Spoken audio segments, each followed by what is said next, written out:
Welcome to the live stream. Thanks everybody for joining. Great to see everybody. My name is Greg Austin. I am here to talk about the rules of National Federation of High School Basketball rules. If you're watching on the replay, of course, you can also always join Team Replay. Put that in the hashtag when you make a comment. We read all comments here on all of our YouTube videos. Fantastic. Great to see everybody. It's a beautiful day here in the San Francisco Bay Area. A beautiful morning. We're waking up. Yeah, okay. It is early in the day, but fortunately, we have our coffee.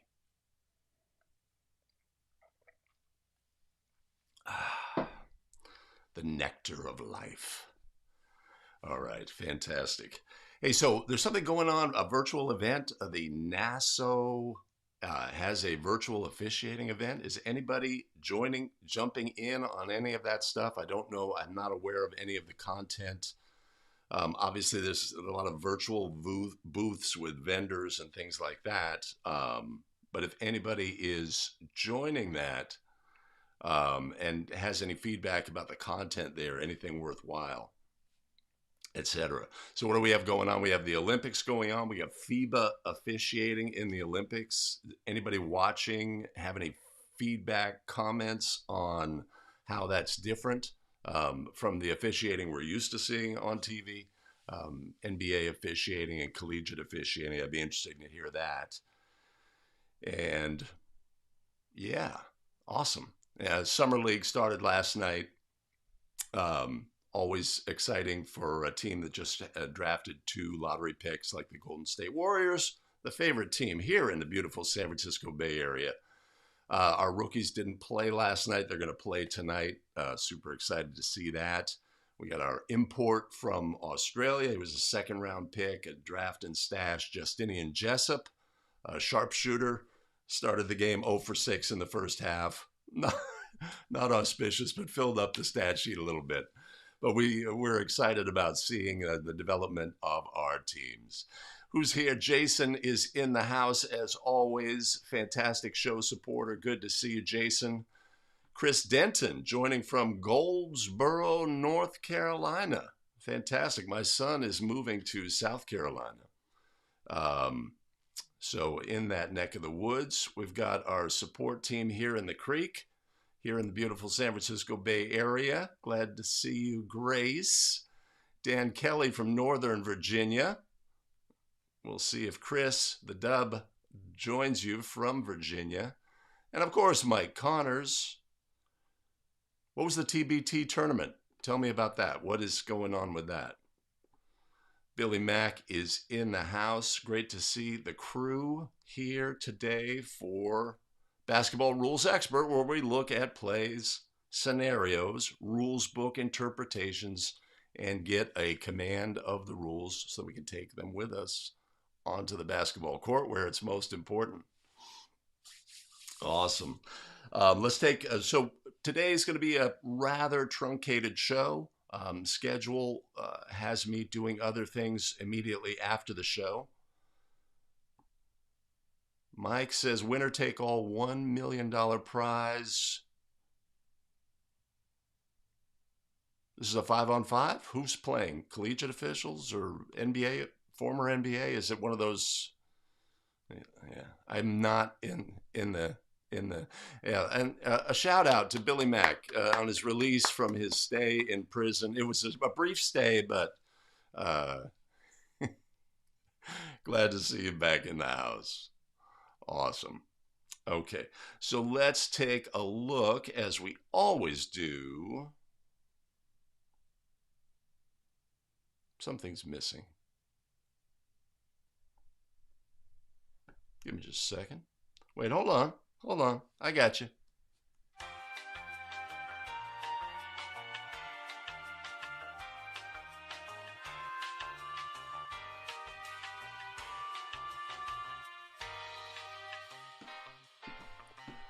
Jeez.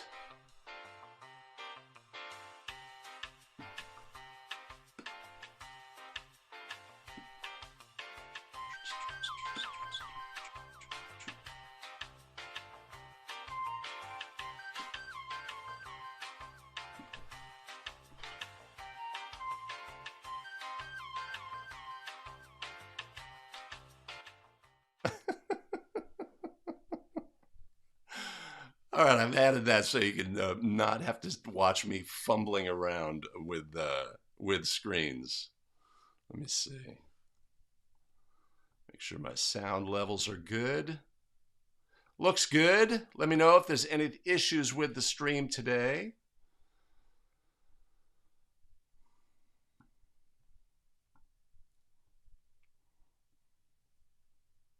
Billy Mack paroled, but was it for good behavior? Or did he snitch out on some other inmates? What's going on there? We need to know. Chris Denton, the basketball tournament is what it is called, winner take all for $1 million. Now that's motivation. Motivation. Oh, fantastic, Billy. Good to hear.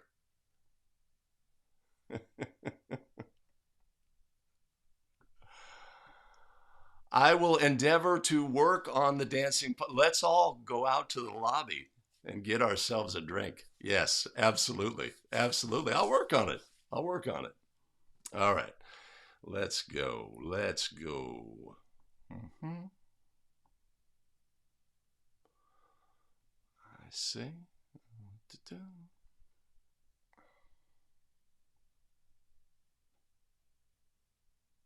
I got to fix that.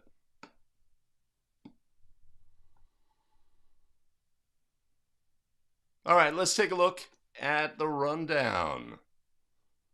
As always, our live schedule every Wednesday, basketball rules expert, look at play scenarios, National Federation of High School rules, get better and a better understanding of the basketball rules. Every Friday, 5 Play Friday Live, we look at game video, break down plays, see if the call was correct, the officials in the correct position, and take what we can from them so we can get better as basketball officials. Every other Monday, a Masterclass Monday on a specific topic. This week, we are focusing on the throw-in in National Federation of High School Basketball rules. If you're new to the show, jump in the chat, put new, let us know where in the country you're officiating from. If you're new to the channel, new to the video, new to the live stream, my name is Greg Austin with abetterofficial.com. We craft video to help basketball officials get better and take control of their officiating career. Put your name in the chat. Let me know where you officiate from. I'd be pleased to meet you. And of course, anything at any time, jump in the chat, put your voice in the game, and so we can all get better together. Don't go there. I go there. Okay, I go there. All right. 6 of one, half dozen of the other. Billy Gus is manning my soundboard. He's part of the tech team here. Either that or he's snoozing on the couch. And Oliver, the cat, is always lurking nearby. I'm considering getting a cat run to go up here above my massive video screen setup back here in the A Better Official World Headquarters so that we can get occasional cat across the top of the screen video action. I'm working on that. Get the construction crew in here. You know, got to get permits and all that stuff. So we're working on it.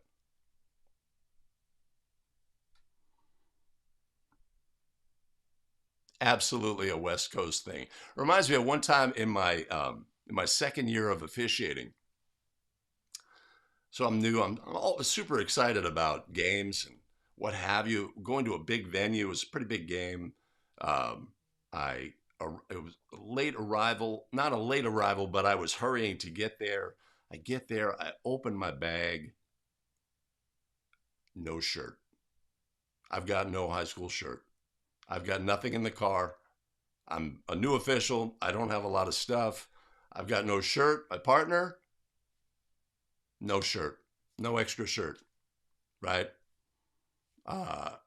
Ask the school administrator, do you have a referee shirt lying around, etc. No option. So what do? We go out and officiate the game with just wearing black Under Armour shirt, right? It was the only option available. And I just told the kids, the players, I said, this is the European style, right? And I had fun with it. At halftime, the crew for the next game shows up and we finally got a replacement shirt. But so lesson learned, have a backup bag in the car. I have one. From that point forward, I've had a complete set in the car, always there during the basketball season. Other is just like roll with it.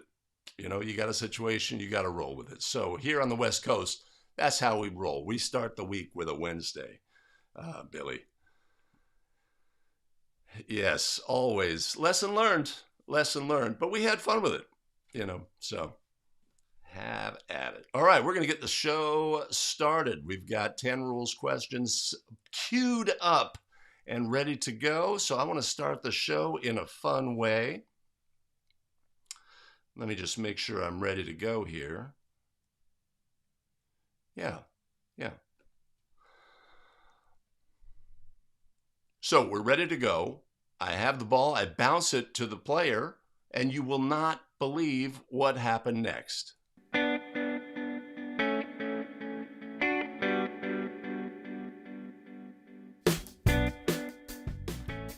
Greetings and welcome back to another episode of the Basketball Rules Expert, the show where we take National Federation of High School Basketball rules and lift them off the printed page, breathe life into them, simplify, clarify, amplify so that we can take them with us onto the basketball court where it's most important. Greetings again, everybody. My name is Greg Austin with abetterofficial.com. I've been a high school basketball official here in the San Francisco Bay Area for over a decade. Consider myself to be a basketball rules expert, as you might expect.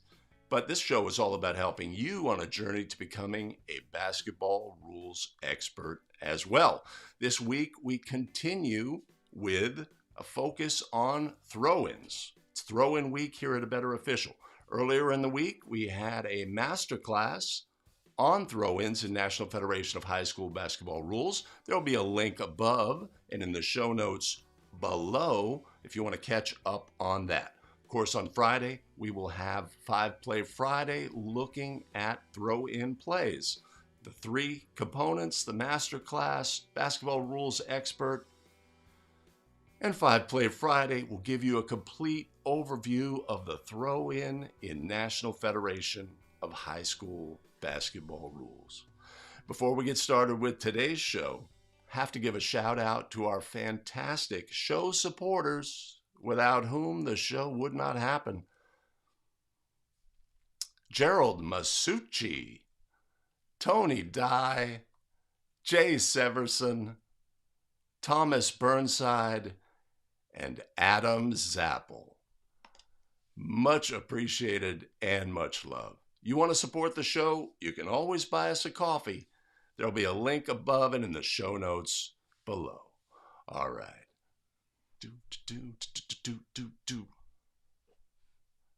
And just like that, the Zooch is in the house.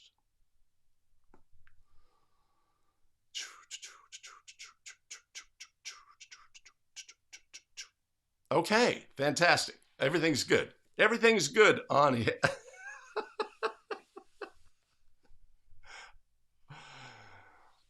Philharmonic and Adam Zappel are huge supporters. Absolutely.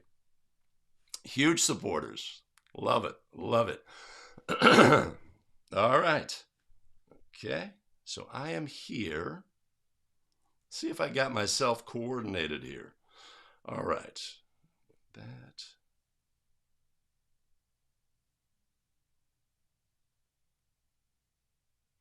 All right, with that, let's look at our all right. So throw-in takeaways, our takeaways from our masterclass. Throw-ins, understanding the rules and restrictions of throw-ins, critical to newer officials. Great bang for your buck. Their throw-in happens a lot in high school basketball, right? Jump ball happens on average once a game. Free throws happen. And there's definitely things involved with free throws, and we need to have a complete understanding. But throw-ins happen a lot. And so if we understand the rules and restrictions, we are ahead of the game, right? We're comfortable. We're getting our bang for our buck. We're understanding a a portion of the rules that happens a lot.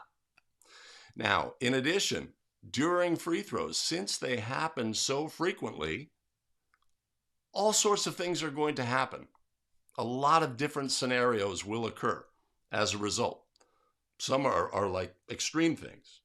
What we need to do is have a solid understanding of what is illegal and how to adjudicate when there is a violation on a play, and not be distracted by, wow, something happened, I'm not sure, etc. If we know what's illegal, because remember, in the rules book, National Federation of High School Basketball Rules, right, there are things that are specifically prohibited by rule. There are other things that are specifically allowed by rule. And then there are many things that are not addressed by rule. And unless something is specifically prohibited by rule, our instinct has to be that is legal. It's unusual. It's makes me think, process, but by default, if it's not illegal, then it's legal.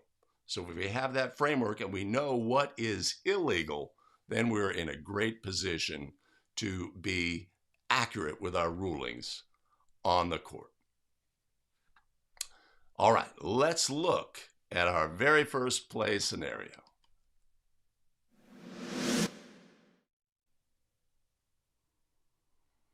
After a made basket by Team B, Team A is granted a timeout.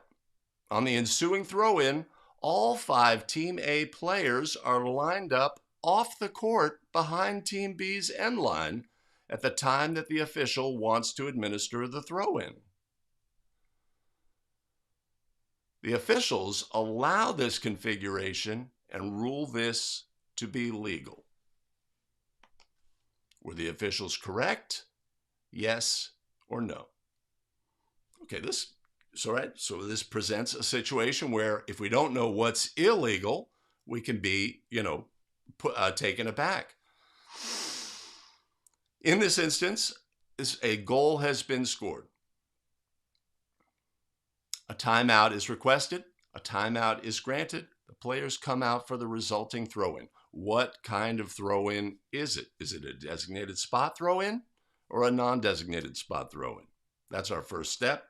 It's not a designated spot throw-in. That gives freedom for the teammates of the thrower to be out of bounds by rule on the end line. So, in this instance, that's a legal play. When we see this more and more, it's becoming more prevalent in collegiate games, and then the trickle down is to high school games. At a key moment of the game, we have an inbounds play. We're going to draw something up where there's multiple players out of bounds, and then some are going to release, so they're going to do some things. We're trying to, fool the defense into reacting, etc. So this is a legal play by rule. There's no restriction against, and that's the key. There's no restriction against the players being out of bounds on the end line for a non-designated spot throw-in. The throw-in pass can be passed amongst the 5 players. The only restriction is that the throw-in pass must be released onto the court within 5 seconds. So in this instance, the officials allowed the configuration and ruled it to be legal. Were the officials correct? Yes. Yes, they were. Remember to look there. All right.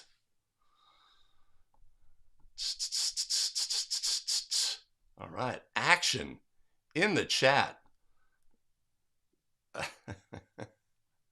Appreciate the support, Billy Mac. I wouldn't, absolutely. Man, coffee is the nectar of life here in the morning, here on the West Coast. We're 7 a.m. start. Mike Connor says legal, less legal play, legal, rare, odd. It's becoming less rare, right? You really see the trickle-down effect. It's becoming more common at the collegiate level and trickling down. Okay. Go blue. All right. So, of course, great, great. Let me make that go away. This also brings up an important point about officiating. Out of a timeout, we need to know exactly what we have, right? So going into a timeout, the officiating crew needs to really timestamp everything. We are coming in, we are running the end line, right? We need to anticipate. If we're in an we would anticipate this kind of play is going to happen in an end of game scenario at a key moment of the game, right? We need to know, we need to be prepared, right? We may have a play where everybody's on the court, one player steps off, the thrower throws across to a player out of bounds. We're anticipating maybe something occurring at this point of the game. Being ready, not being surprised, and not reacting with a whistle, right? We need to know what is happening. So, assuming this is a key point of the game, the officiating crew needs to be alert to all the possibilities and aware of what may happen next. And of course, going into the timeout, timestamp, right? End line throwing, right? We're going to start it over here. Maybe one of the officials says, I'm going to start it over here, so the officiating crew can know how they need to position themselves, etc. Excellent officiating mechanics and what we want to do as basketball officials.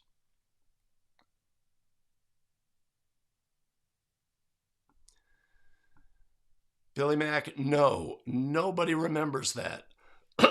It's from the olden times, olden times.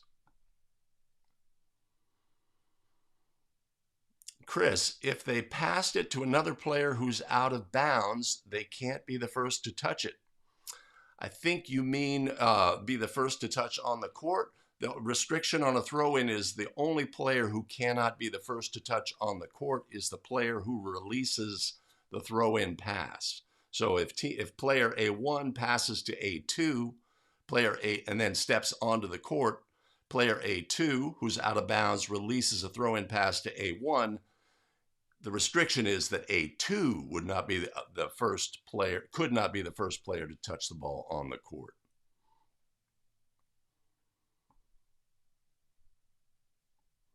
They could, yeah, there's no risk. Well, again, so our original thrower can pass to a teammate and then can pass back to the original thrower once they establish inbounds. Yes, because there's no restriction against. If we understand the restrictions, then we have a better understanding of the play. Good point.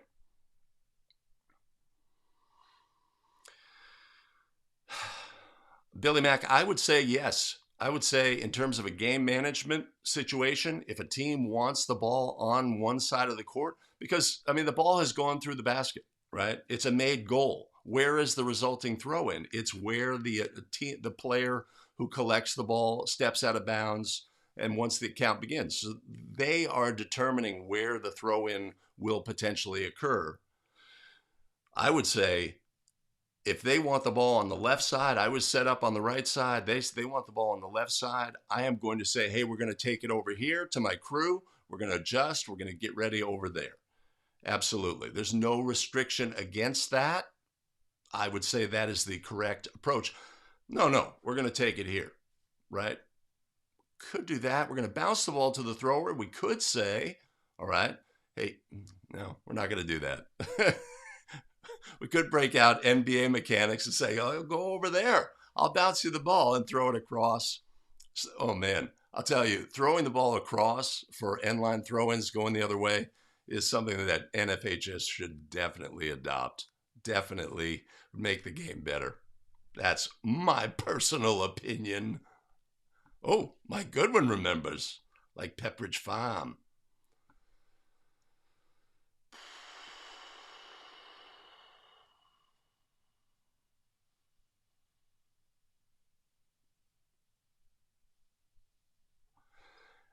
Absolutely. Remind them. I encourage young officials, hey, if we're coming out for a spot throw in, be very obvious and remind that we are on the spot out of a timeout. And if we are running, be very obvious. Do things with your mechanics and signals that indicate to everybody what we have, right? Because if I go like this, hey, we're running the end line, and I have a brain fart, my partner said, what? Hey, partner, this is designated spot throwing. I give the best opportunity for an error to be corrected. I let everybody know there's no confusion, etc. So being super obvious with our signals and mechanics out of a timeout is always a great what? A habit. A habit that we want to build into our game. We analyze our game video. We see, did I exhibit the habit on all those throw-ins out of a timeout? Yes, I'm happy with that. I'm happy. That one needs improvement, right? I need to make that more of a habit. All right. Cool. That's our first play scenario. Right. Okay, awesome. Appreciate everyone jumping in. And I am going to say, right. Let's look. All right. Give me just a second. Let's look at our very next play scenario.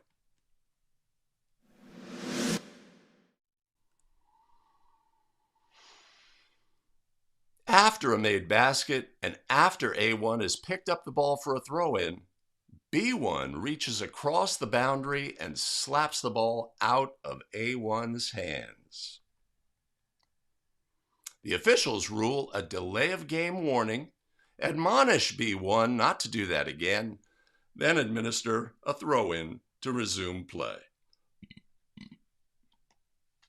Were the officials correct? Yes or no? So we've got a made basket. The goal has been scored. Player collects the ball, steps out of bounds for the resulting throw-in. Opponent of the thrower reaches across, dislodges the ball.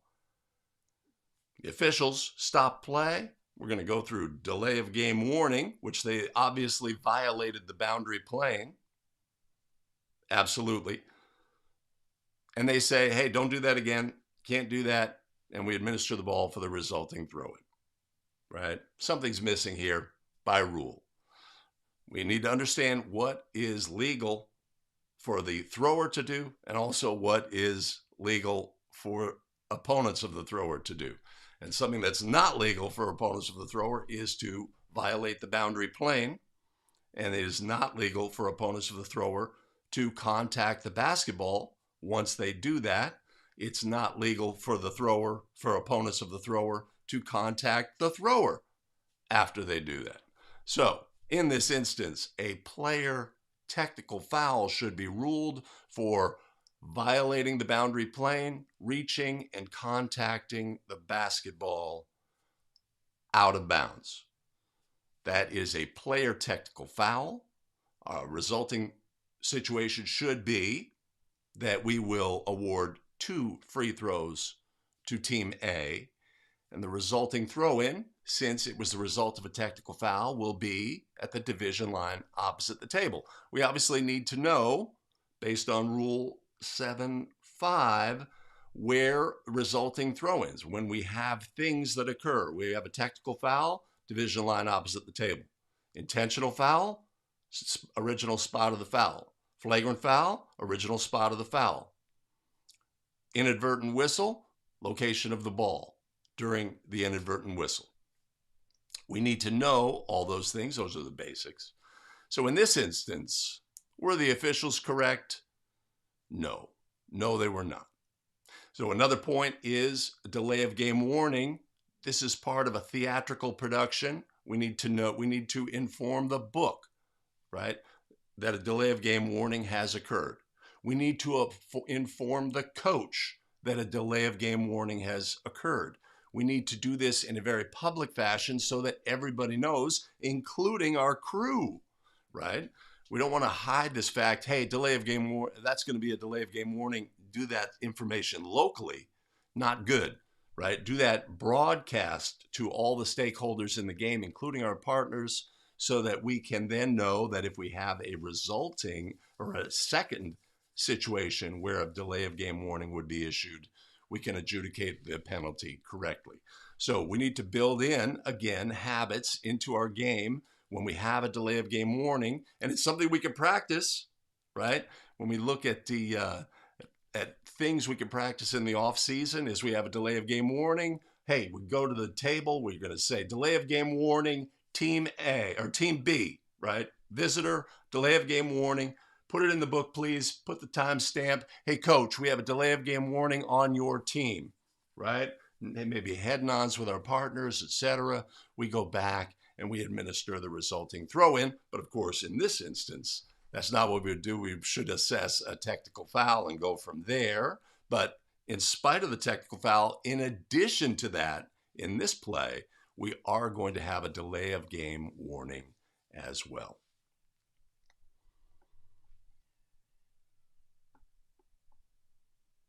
All right. W in the house. No problem, no problem. We're talking throw-in plays. Player tech and delay of game warning. Correct. Technical foul. Les says delay of game warning. Correct. Mike says incorrect. The Zooch says they are coming to the tea party with us. All right, I'm going to come back to that, Billy. Right? Les talking about the basics. Again, our habits. When we are assessing a player technical, make sure that our book understands exactly what that means. We want to be super clear and clarify as necessary if there's any doubt. I'm still coming back to Mike, what he's referring to as incorrect. I don't know if it's the throw-in spot. So on the previous play, Billy says, IAABO, we have to stand where we will inbound the ball. I don't know if, so I like to think of spirit, intent of rules, spirit and intent of the rules, but I also like to think the spirit and intent of mechanics. Like why does the mechanics manual say come to a reporting area, right? It's because if we don't, when officials don't, there's more opportunity for miscommunication with the table, an error about what's recorded into the book, etc. And so I'm thinking is as long as we have that accurate communication, then does the extra 3 feet, 6 feet, 9 feet, is that necessary? That's my mindset. Spirit and intent, spirit and intent, spirit and intent. Or is that regimented? Is that a prison that the officials are in? That they must conform with these outlined parameters about how the officials should operate. I think there's, but what do we want to do as a crew tonight? Of course, is an overriding concern. Mike, the play was throw in after a made basket, defensive player crosses the boundary plane, dislodges the basketball. Easy, comprehension is always an issue on these plays, sometimes for the presenter as well. What did we have on this play again?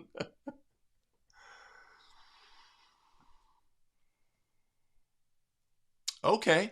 All right. So it is a disadvantage. So you could be proactive, go to a team huddle. In this situation, I don't know if that's necessarily best, and say which side you're going to want it on, right? Could do that just after the timeout. I don't know. It's a tough nut to crack. The officials in our scenario admonished the defender, say, don't do that again, and resume play with the end line throwing. All right, awesome. So that's done, and I am poised and ready. Let's look at our next play scenario. That's the wrong answer. All right, let's look at our very next play scenario.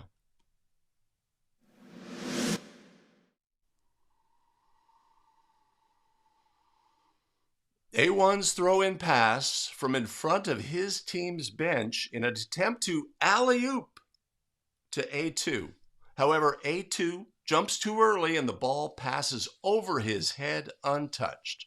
The throw-in enters and passes through Team A's basket.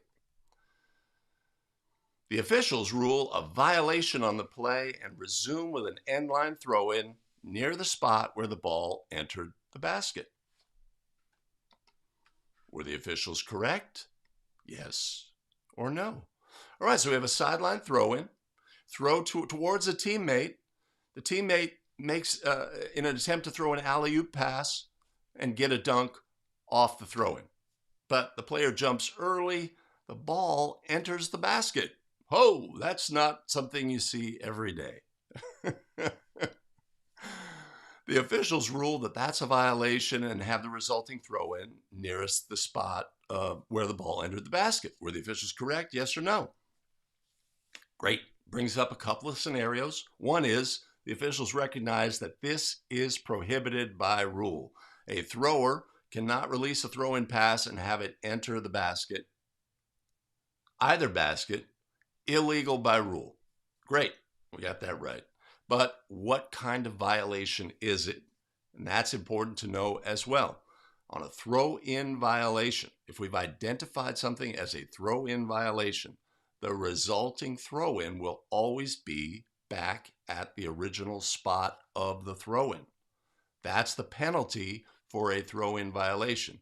So sometimes our brain will fool us and intuitively, well, the violation occurred when it went through the basket, right? So we're going to go throw in near the basket, but in a throw-in violation scenario, always back at the original spot. Do. Unless has that correct. Throw in spot on the sideline. Throw it. Dan Kelly's correct. Everybody's good, right? Super obvious play, but you can see how some officials would be distracted and potentially bring the ball in at the wrong spot. At least they got the violation correct, right? So we're 80% of the way to doing things correctly in this situation.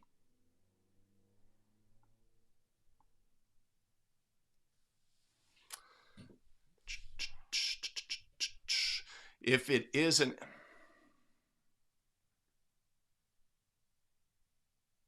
right, if this was an alternating possession throw-in, the throwing team would indeed lose the arrow because the violation ends the throw-in, and once that throw-in ends, then the arrow is switched by rule. I don't know if I'm going to keep that. All right, let's look at our... I have to remember to look at the camera for longer. Let's look at our very next play scenario.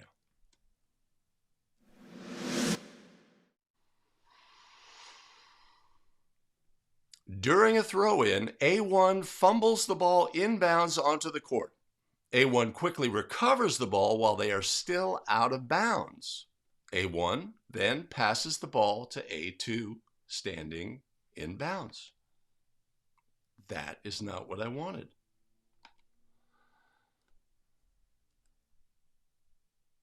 The officials rule a throw-in violation. Were the officials correct? Yes or no? All right, the key thing on this play is to understand, had the throw-in begun? When does the throw-in begin by rule, right? One of the three restarts in the game of basketball: jump ball, free throw, throw-in. During those restarts, we bring in an additional set of rules and restrictions that apply only during the event. Only during a jump ball do these restrictions apply. Only during a free throw do these restrictions apply. And only during a throw-in do these restrictions apply. So has the throw-in begun? It begins when the ball is at the disposal of the thrower for a designated spot throw-in. When is that the ball to be considered at the disposal of the thrower? When they catch and are holding the basketball. If we hand them the ball and they are holding the basketball, the throw-in has begun. If we bounce the ball to the thrower and they're catch and holding the basketball, the throw-in has begun. So in this situation, during a throw-in, right? So we're going to use the implication is the throw-in has begun. After the throw-in has begun, the player fumbles the ball. It bounces onto the court in front of them. They pick it up and then release the throw-in pass. Have they committed a throw-in violation? Yes. Yes, they have. Once the throw-in has begun, and the ball has been released, intentionally or not, onto the court, the thrower cannot be the first player to touch that basketball. That would be a throw-in violation by rule. So in this instance, where the officials ruled a throw-in violation, were the officials correct? Yes or no? Yes. Yes, they were.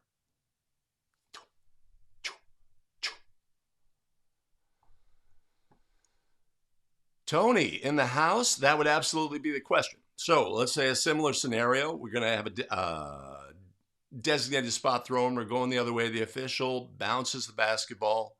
The player, in an attempt to catch the ball, mishandles it, and it bounces onto the court in front of them. Then they pick up the ball. Then they release a pass. In that instance, we could do one of two things. Habitually, I want to stop the game and re-administer so that there's no confusion, right?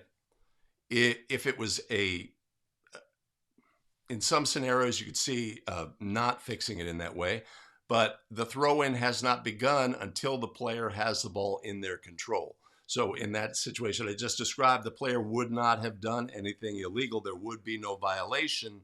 But habitually, if there's any sort of mishandling of the basketball during a throw-in administration, my advice and my habit is always stop play, let's reset, and do it again so that there's no confusion, no issue there.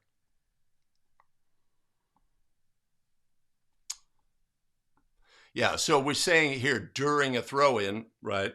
That would imply that the throw-in has begun. I should have been more clear.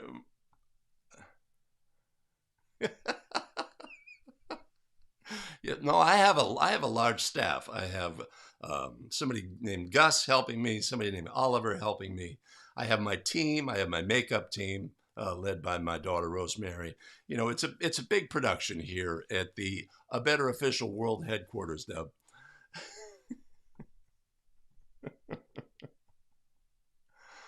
Tony says the same in FIBA. Excellent. And Mike has the great instinct. Err on the side of re-administer, right? We can never go wrong by re-administering if there's any sort of either confusion on a play or mishandling on a play, etc. Eliminate it all. Habitually say, okay, wait, let's stop, let's reset, let's do it right. I've seen situations where this has been mishandled. You know, ball bounced to the thrower muffs, ball then lands on the floor in front of them on the court. They pick it up. Officials rule a violation. It's like messy, messy, messy. So not what we want on that play. All right, let me take a moment here.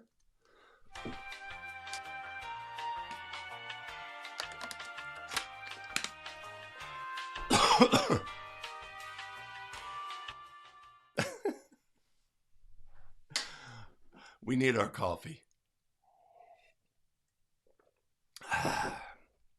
All right. Absolutely. Absolutely, Billy. This time of day, yes, more is needed. Okay. So I'm ready and poised and ready. Let's.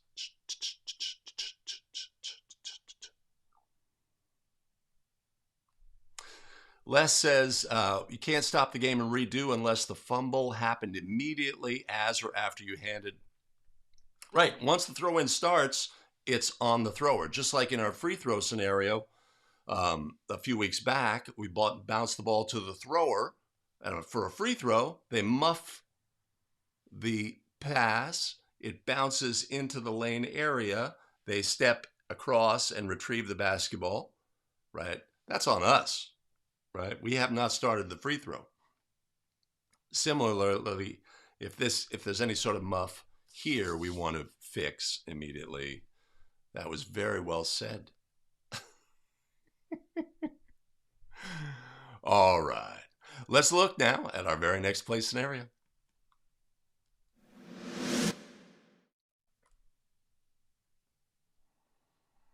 During a designated spot throw-in, A1 fumbles the ball that rolls several feet away. A1 leaves the designated spot, retrieves the ball, returns to the original throw-in spot, and releases the ball just prior to the 5-second count ending. The officials rule this to be a legal play. Were the officials correct? Yes or no? So, what's the restriction on a thrower during a designated spot throw-in? This is one of the basics. We absolutely have to have command of this. That player must keep at least 1 foot over the designated spot. The designated spot, of course, is not actually a spot, but rather an area that is 3 feet wide and extends back as far as it can go. The player is responsible to keep one of their feet, right? So if they have 2 feet, they can be, here with 1 foot above the area, or they can be here with 1 foot above the area, but they must keep 1 foot above the designated spot area until they release the throw-in pass. So if this player moved away from that area to collect the basketball and then return, they have violated by rule. Again, we have a situation where we have during a designated spot throw-in, meaning that the throw-in has begun, meaning the player had control of the basketball when we handed or passed the ball to that player, bounced the ball to that player. The throw-in has begun. Once the throw-in begins, they have the restriction of staying at the designated spot. So in this instance, the official ruled this to be a legal play. Were the officials correct? No. No, they were not. This is a throw-in violation by rule. Should be given to Team B for a throw-in at the spot of the violation. That is a basic play. Les has it. I want to make sure to include basic plays here so that I can excerpt them and build them into other things and not just, like a few weeks ago in our free throw scenarios, it seemed like we were doing AP free throw violations, kind of obscure at the fringes of the rule and real puzzlers, right? Sometimes we just have to do the meat and potatoes, the basics of the things that are going to occur frequently.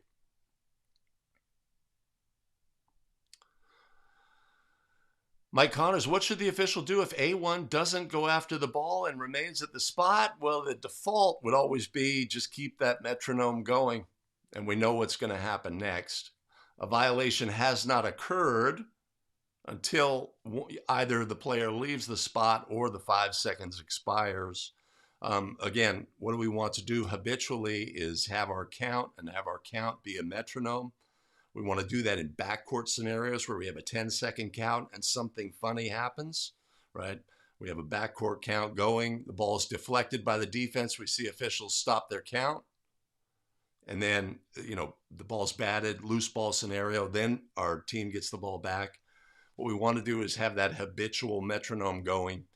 If the ball bounced away, we know that we're going to have one kind of violation or another, but we can be patient and wait for that to expire. As Billy Mack says, keep counting, keep counting.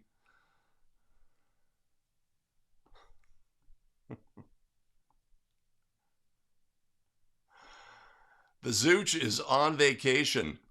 That sounds really good to me. Really good. All right. So a basic play, were the officials correct? No, they were not. This is a violation. This is the simplest of the throw-in violations.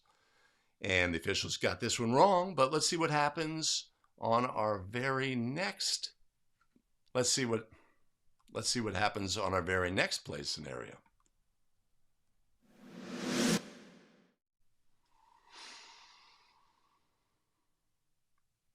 During an alternating possession throw-in, the throw-in pass is released by A1. B2 intentionally extends a leg and deflects the ball. The officials rule a kicking violation and resume with another alternating possession throw-in. Were the officials correct? Yes or no? Right, so we have an AP throw-in pass is released, the defensive player extends a leg and kicks the basketball. The officials reset and say, kicking violation, and resume with another alternating possession throw-in. Were the officials correct? Yes or no?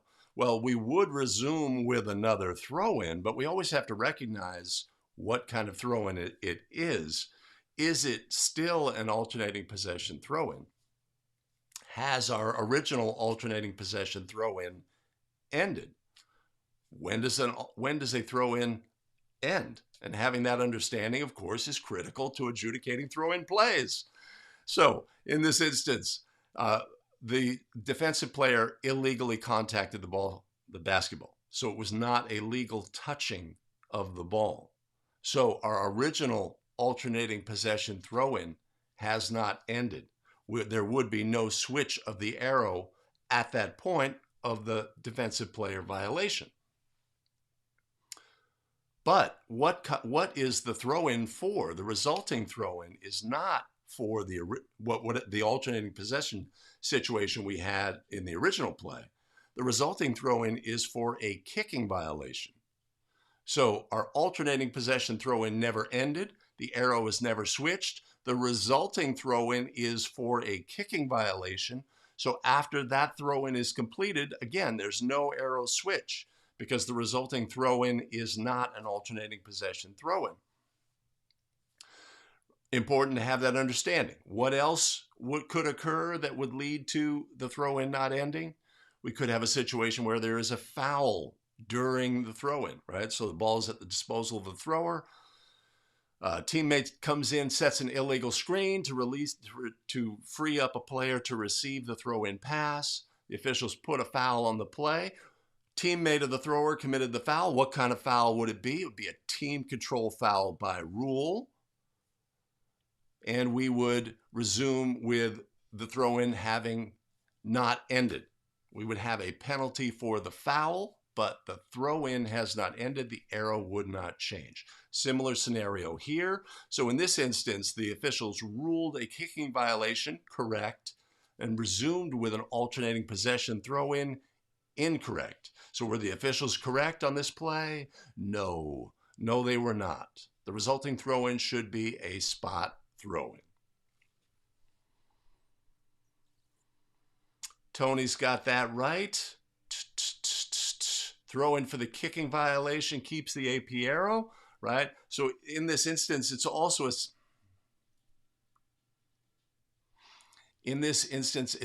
a situation where there can definitely be confusion with our table crew, right? We love at the table when the possession arrow is lifted during the throw-in, right? It's a great indication that the table understands that this is an alternating possession throw-in, and once the throw-in ends, they are going to switch the arrow.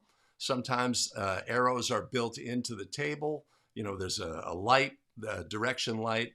We don't have that luxury, but we need to make sure that in this situation, that we communicate to the table that this resulting throw-in, we will not switch the arrow, right? Easier to do that proactively than to let the table, create a situation where the table may make a mistake and we have to fix it. So just recognize we can have confusion in this instance. We can have confusion by the calling official. We can have, as we did in this play, or we can have confusion by the crew. And our crew can always rectify this situation, right? So the official, our crew can always rectify the situation. Billy Mack has it. No longer an AP throw-in. Team A keeps the arrow.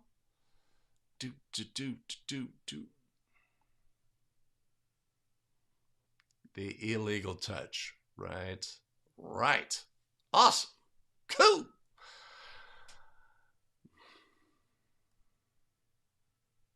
All right, our officials got that one wrong, but how about our next play? Let's take a look at our next play scenario.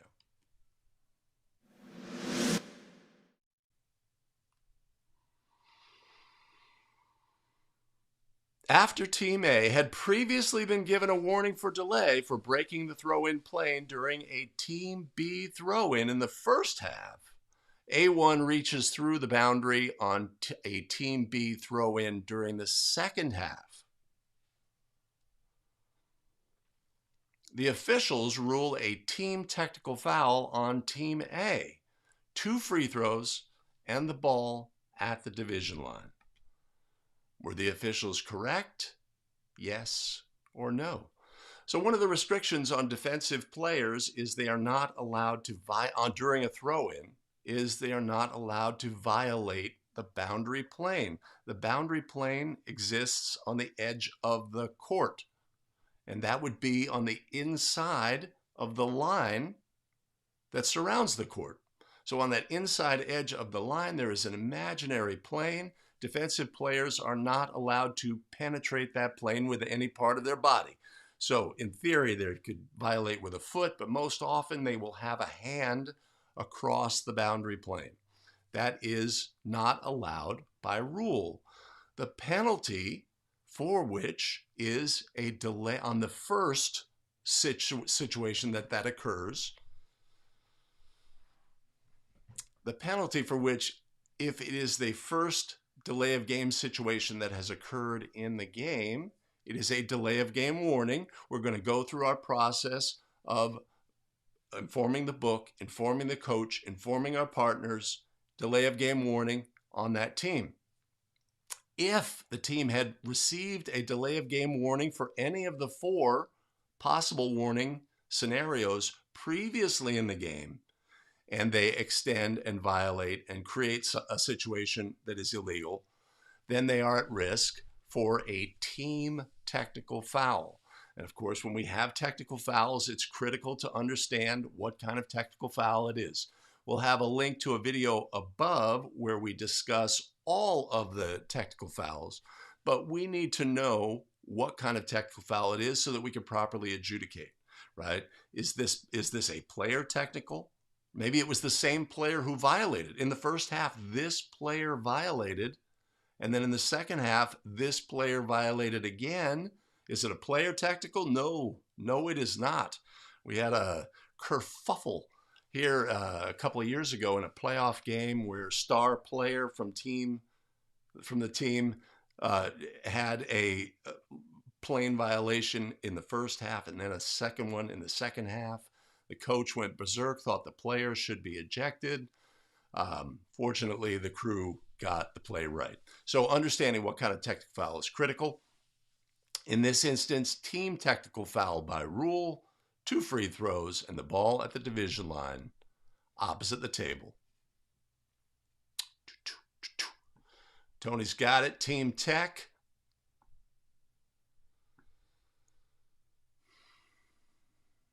FIBA, a little bit different, Tony. And Billy's got the 4 scenarios. Huddle by either team, contact with the free thrower, my least favorite rule in all of basketball. Failure to have the court ready following any timeout, such as water on the court, slippery situation, etc., and others to follow. And obviously violating the plane would be one as well. Mike's got it. Oh.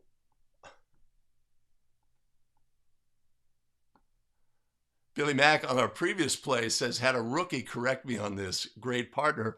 That is absolutely correct. And a dynamic that you've got to respect, that the rookie stepped up and said, hey, veteran partner, this is what I have. I know the rule. I'm in the rules book, etc., etc. This is what we should do. If you can get that out of rookie partners, the willingness to step up and say, wait, I'm going to put the game ahead of my crew and ahead of my veteran partner, that's fantastic. I love it. Love it. And we need to build that into our training for young officials, is to respond to that little voice in the ear that says, wait, that's not right. Step out, correct the crew. Tony, understood. And of course, these play scenarios are, while the adjudication of the correct ruling may be a little bit different, the scenarios are scenarios that occur, and we need to know whatever rule set we are looking at. But of course, here we are looking at National Federation of High School Basketball rules.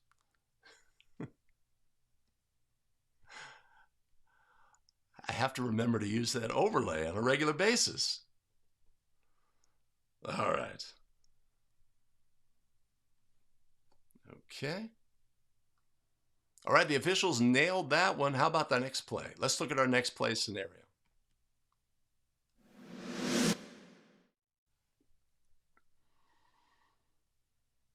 After a goal by Team B, A1 has the ball for a throw-in along the end line. A1 extends her arms over the end line so that her forearms, hands, and ball are entirely on the inbound side of the boundary line. B2 slaps A1 on the wrist and dislodges the ball. The officials rule an intentional foul on B2, 2 free throws to A1, and a designated spot throw-in near the spot of the foul. Were the officials correct? Yes or no? Right? After a made basket, player collects the ball, throw-in has begun. The thrower extends the ball over the court, extends it through the boundary plane, over the court. Defensive player says, I see ball, reaches out, got him on the arm, got him on the hand. Intentional foul is ruled for contacting the thrower. What happens next? Were the officials correct in this instance? Yes or no? Intentional foul, it is an intentional foul for a defensive player to contact the thrower during a throw-in.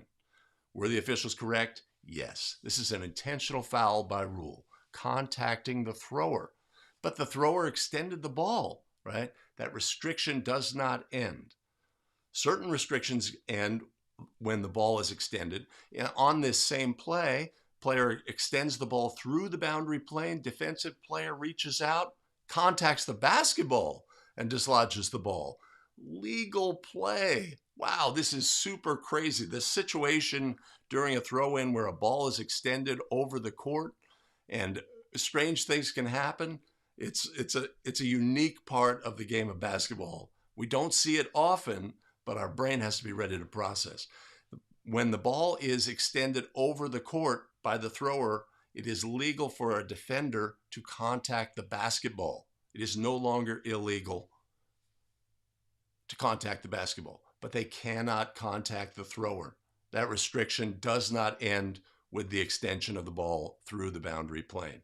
So in this instance, the officials ruled an intentional foul, and they were correct, right? Now remember, if we had a player reach through the boundary plane and commit the same foul, we would also add a delay of game warning, but in this instance, the player never violated the boundary plane. So there would be no delay of game warning in this scenario. But we are going to rule an intentional foul. It is on the player. The offended player will shoot 2 free throws, and our resulting throw-in will be at the spot of the foul. We'd come back to the spot of the foul, but what kind of throw-in would that be? By rule, a designated spot throw-in. That's a pretty unique scenario as well. It's no longer a situation where the player has the freedom to move along the end line. Obscure situation, but that's what it is. So in this instance, were the officials correct? Yes. Yes, they were.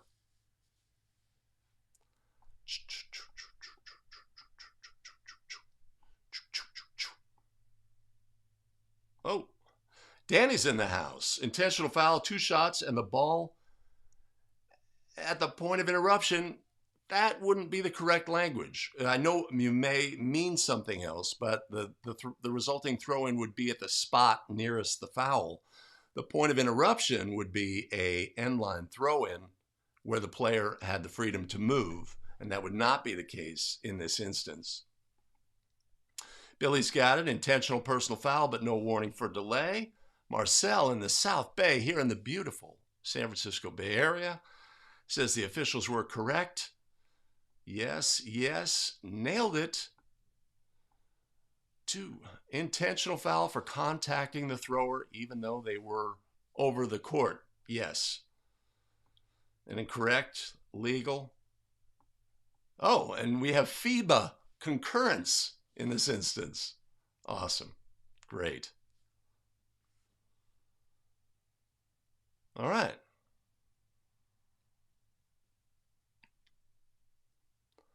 So the officials did a great job on that play. Let's look at our very next play scenario and see how we do.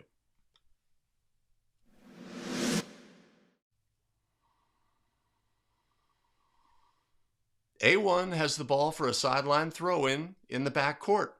A1's throw-in pass is deflected by B1 and the ball actually becomes lodged between the rim and the backboard of Team B's basket.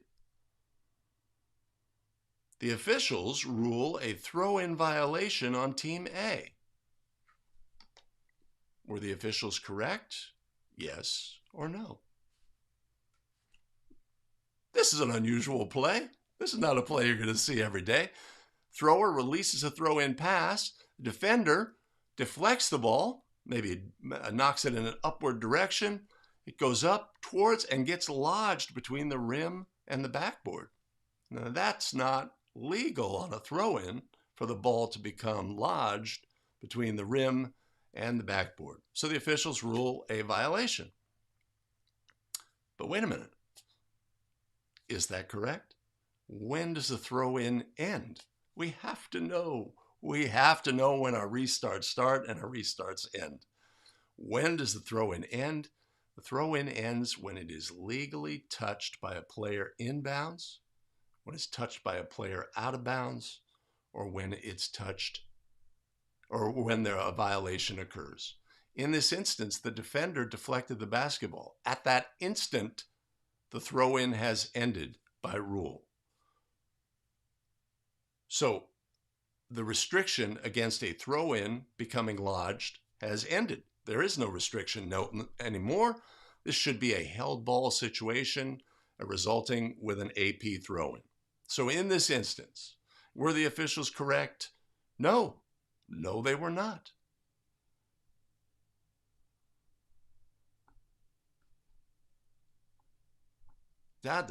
Gabe is in the house. Gabe, I'll come back to this question in just a second.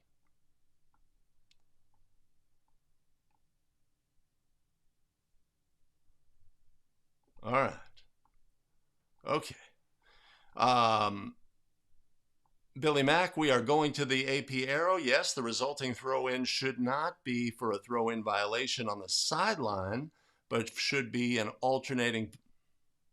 The resulting violation should not be sideline for a throw-in violation, but rather a held ball AP throw-in on the end line nearest to where the ball was when it became dead. The officials are incorrect. This crew, they've been a bit spotty. Throw-in ends on the inbound touch. Ball became live with defensive contact. Again, language. The ball becomes live when it's at the disposal of the thrower. Understanding live ball, dead ball. And we're here, we're typing in comments. We're not necessarily as disciplined. We're trying to convey a meaning, right? But we always want to assess the way we convey meanings. So our language here is a little loose. The throw-in ended on the defensive touch, became live at the disposal of the thrower. Tony says FIBA is going to be different.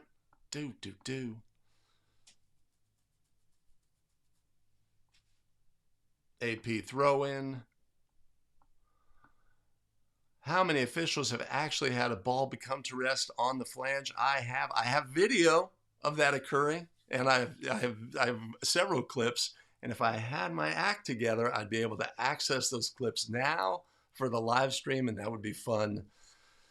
I'm still working on that. We're getting better. I don't know what that emoji means. All good, Gabe. But really, absolutely critical is having an understanding of live ball, dead ball. That's one of our basic fundamentals, and it's part of the mastery of status. So let's go back, Gabe. You had an original in a smaller gym with no space for the thrower to step back to designate more space on the court for the defender. Hey, move it back. Absolutely, absolutely. But understand what the thrower is allowed. They are allowed 3 feet by rule. Now, you may have tight sidelines in a game that does allow that player 3 feet. In that instance, we would not move a defensive player back. But we can have other situations. Let's say the bleachers are down, the teams sit on the front row of the bleachers, the players' feet are like within 12 inches of the sideline. We have a sideline throw in front of the bench, right? In that instance, I will tell the player, if we are going to administer from that spot and not move them maybe further down where there's more room, I'm going to tell the player, do not worry about the line, and I'm going to move the defensive player back because we need space. In that instance, they are entitled to at least 3 feet of space. In that instance, our boundary plane is going to become imaginary. You know, it's not an ideal situation, but it's one that we can face in unique situations with smaller gyms. So just understand that the 3 feet is what's given to the player by rule, and then use your judgment from there. And I have never, ever seen a situation where a coach was like, you can't tell my player to move back. It's a universally accepted solution in tight quarters.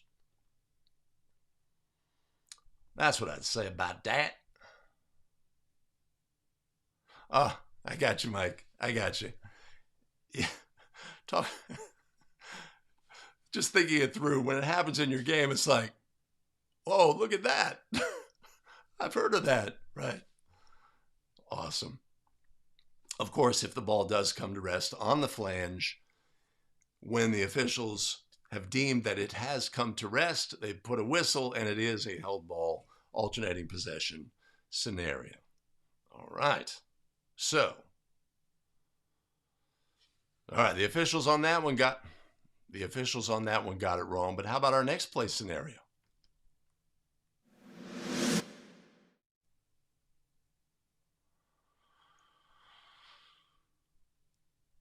Team A has a non-designated spot throw-in along the end line.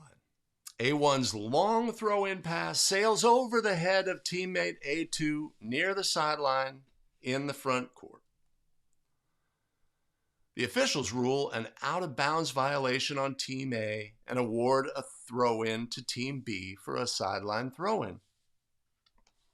Were the officials correct? Yes or no? So, end-line throw-in, let's say after a made basket. Thrower throws a long pass, football pass, baseball pass, whatever you want to call it, trying to get to a player, other end of the court. Ball sails out of bounds on the sideline in the front court. The officials rule an out-of-bounds violation, award the ball to the opponent of the thrower at the spot nearest to where the ball went out of bounds. Were the officials correct? Yes or no? Our brain may say, that makes sense, but this is a throw-in violation by rule. The thrower releases the ball onto the court. The ball must be touched on the court or out of bounds for the throw-in to end. If the ball fails to do so, it is a violation on the thrower. It is a throw-in violation. Where do we resume on what is the penalty for a throw-in violation? It's a throw-in at the spot to the opponent at the spot of the original throw-in. So this is the situation where we bring the ball back. Hey, the throw-in's going to be down here scenario. If we think about the same scenario, throw that long pass, player on the court, the ball's tipped on the court, ball goes out of bounds, then we have an out-of-bounds violation. Same play, long pass, the player, in an effort to retrieve it, steps out of bounds adjacent to the front court, then touches the ball. That is an out-of-bounds violation, and the ball would be at that spot. But if the ball is untouched, then it is a throw-in violation by rule and would return to the original spot of the foul, to the original spot of the violation. So in this instance, were the officials correct? No. No, they were not.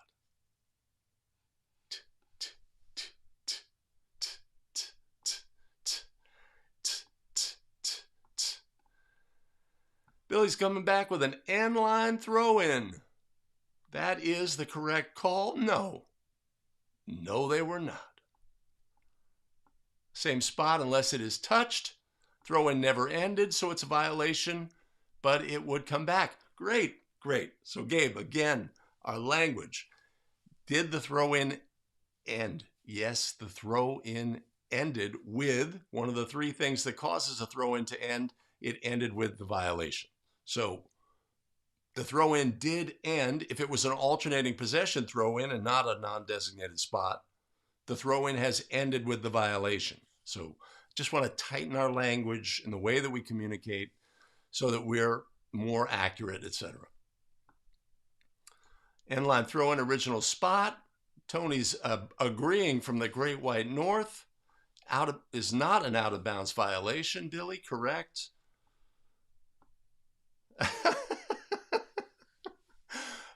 Well, when I originally started doing these play scenarios, the accrue was always wrong, right? So I've started to add some instances where the crew was correct. This crew has to be improving. Come on. They got some of them right.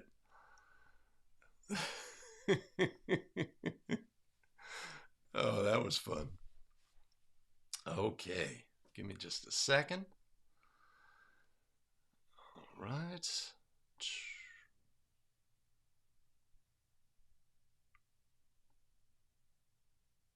Toot. Don't make me go there.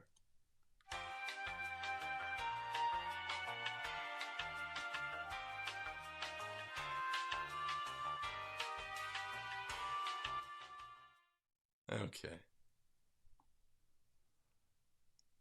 All right.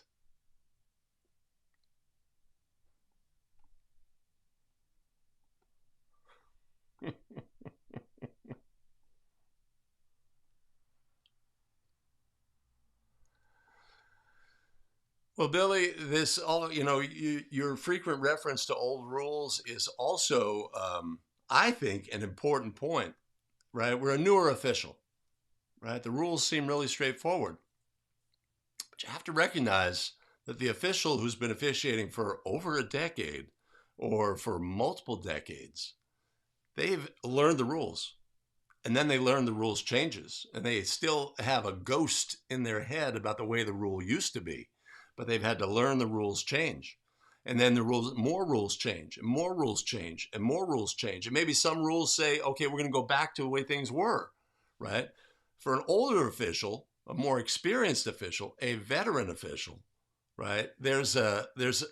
We have to have the ability to block out things from the past. And sometimes that's challenging, just as we may work with an official who works at other levels. There are NCAA women's, NCAA men's. We need to be sort of the enforcer or the protector of National Federation of High School rules, recognizing that they may default to a different rule set. And we have to recognize with older officials, veteran officials rather, that they are carrying around the ghosts of rules past with them. And it's not always easy to keep the ghosts in the closet, as it were. So it's definitely something we have to recognize. All right, Danny, you got a question. In the same scenario, if A1 runs to the other side of the end line and launches the pass, does B1 get the ball back at the spot A1 let go of the ball? Not covered by rule. We would say it was that would be the default, yes, to go to the spot where the throw-in was released, not where we began the administration of the throw-in. If let's say that player on the end line, we bounce them the ball nearest to us near the sideline over here. They run all the way across and then run past the sideline and then release. right? They have violated because they have to be within the area defined by the sidelines extended to release the throw-in pass. Where does the violation occur? It occurs over there. It doesn't occur where we first started the throw-in. This is, this is minutia. It's not the huge deal, but I would say that's the situation. And Billy, I agree. It is harder to know rules changes than it is to learn the rules the first time, right? Learning the rules is first time. We just start putting things into their compartments, my understanding, etc. I fill in the blanks, right? I build out this solid foundation, this solid understanding of the rules. You're going to pull a brick out and say that doesn't apply anymore? That's hard. I got to remember. Oh, that's rough. Rough. Mike with the rules reference, spot nearest to where the violation occurred. So that would be where the throw-in pass was released. I would say that would be a great interpretation. Okay. All right. So let's do this. Just a second. All right. All right. So today we have continued with our coverage of throw-ins this week. Originally, we had the master class, and the full playlist for the entire series on throw-ins will be above. Master class, basketball rules expert, 5-play Friday. Full coverage of throw-in rules and restrictions. Understanding, we know that there's great bang for the buck for new officials learning the throw-in rules and restrictions. Throw-ins happen a lot in our game. Having a solid understanding is going to move us ahead. This is a good thing. So, hope this has helped with an understanding of throw-in rules and restrictions. But before we go, take a moment, hit like, or do this. Hit like, subscribe, and notify so you don't miss out on any of our new content if you find content like this valuable as a basketball official, and share the video content with other basketball officials so that we can all get better together. And I'm going to go.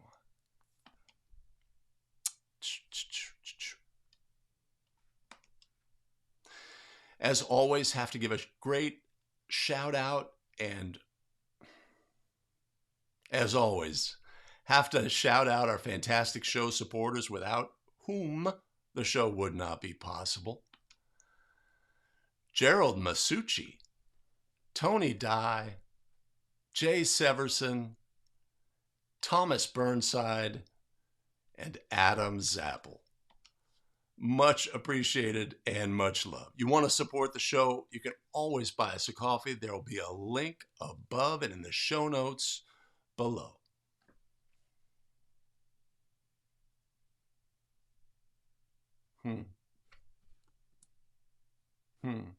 Give me just a second.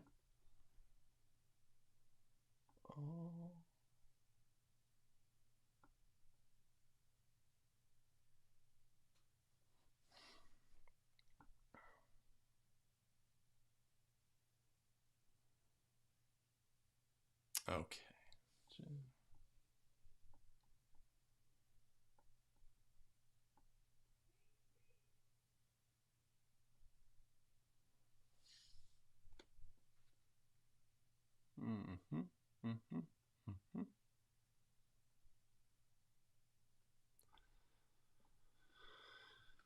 Ay, ay, ay.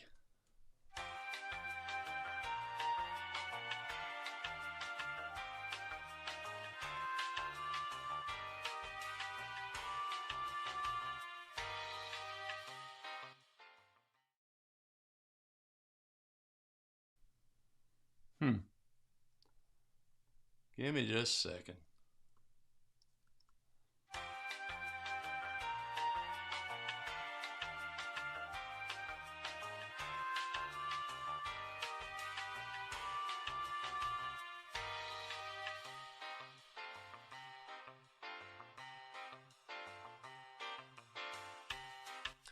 Jeez, that was hard. Sorry about that.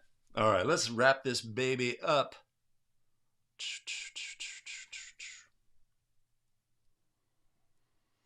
The other videos in the series will be here. Jesus Christ. We'll have the other videos in the series here. We will have the masterclass. We will have basketball rules expert. Check those videos out, and we'll see you in the very next video.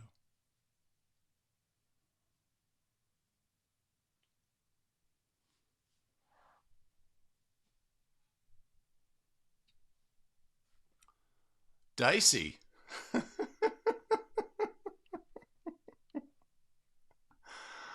I'm going to endeavor to have the dancing popcorn up there as well.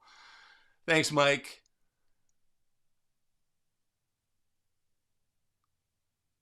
You're saying the cursor appears on the screen? I think I have that set up, and I can fix that. Okay, I appreciate that. I appreciate any details that you can relay. If there's an obvious mistake, like the green screen appearing or what have you, that's, that'll be obvious. But there are some things that I'm not aware of that come through on the live stream.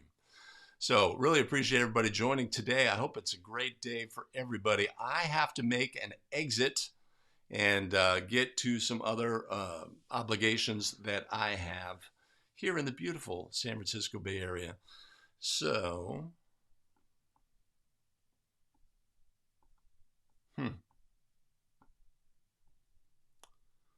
I got my end of stream. All right. So with that, I'm going to say thank you, everybody, for joining today, jumping in the chat. 10 rules scenarios, some of them super basic. Talking rules, National Federation of High School Rules, and FIBA up in the Great White North. Make it a great day. Do something for somebody they couldn't possibly repay, and you can ensure that. And I will see everybody in the next one on Friday for 5 Play Friday Live. Have a great one.